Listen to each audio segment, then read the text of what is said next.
sport, la revue de presse. Rebonjour Théo Ampillac. Rebonjour Maxime, rebonjour à tous. Et la revue de presse régionale à partir de 9h. On va s'intéresser notamment à ce qui se passe à la une de la presse régionale parce que c'est l'endroit qu'a choisi le nouveau Premier ministre Sébastien Lecornu pour s'exprimer. Et c'est partout. Midi Libre, l'Indépendant, la Provence, c'est la première grande interview. Oui, parmi les principales annonces de Sébastien Lecornu, il a décidé de retirer, je cite, la suppression de 2 jours fériés.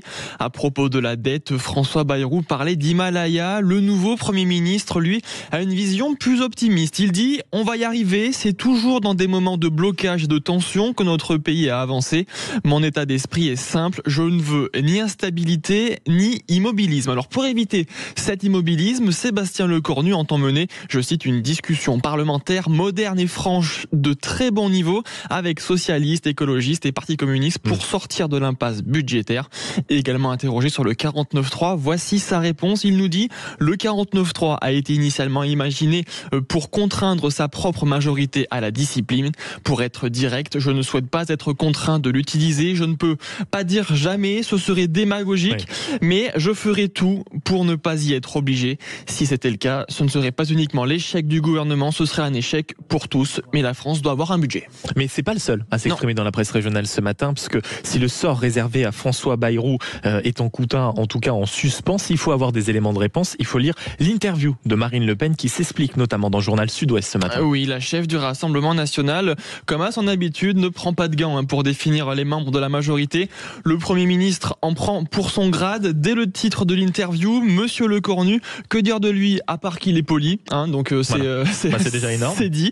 On a envie de lui répondre, voilà. C'est déjà énorme. C'est ça.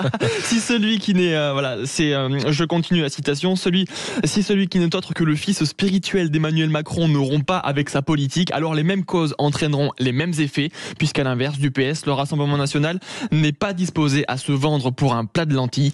Et elle conclut son interview de cette manière: je reste convaincu que notre camp arrivera bientôt au pouvoir. Si c'est avec moi, tant mieux. S'il s'agit de quelqu'un d'autre, je me battrai à ses côtés. Il est 9h07 sur Sud Radio et la suite de la revue de presse avec Théo Ampillac. On finit par ce reportage édifiant ce matin qu'on trouve dans la Dépêche du Midi sur le fléau du protoxyde d'azote. Oui, à Bellefontaine comme ailleurs à Toulouse, le décor se répète. Des cartouches bleues et métalliques jonchent trottoirs et parkings, détaille le journal.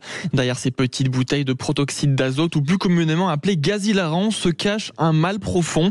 Le proto est le 3e psychotrope le plus prisé par les jeunes. En 2022, 13,7% des 18-24 ans l'avaient déjà expérimenté. Peu coûteux, indétectable au test, il s'est imposé au fil des années comme une alternative à l'alcool et au cannabis. Sauf que voilà, ses ravages, ils sont nombreux. Safia, mère de 3 enfants, est exaspérée. Âgée de 16, 20 et 24 ans, ses enfants consomment du protoxyde d'azote parfois dès le matin, se confie-t-elle.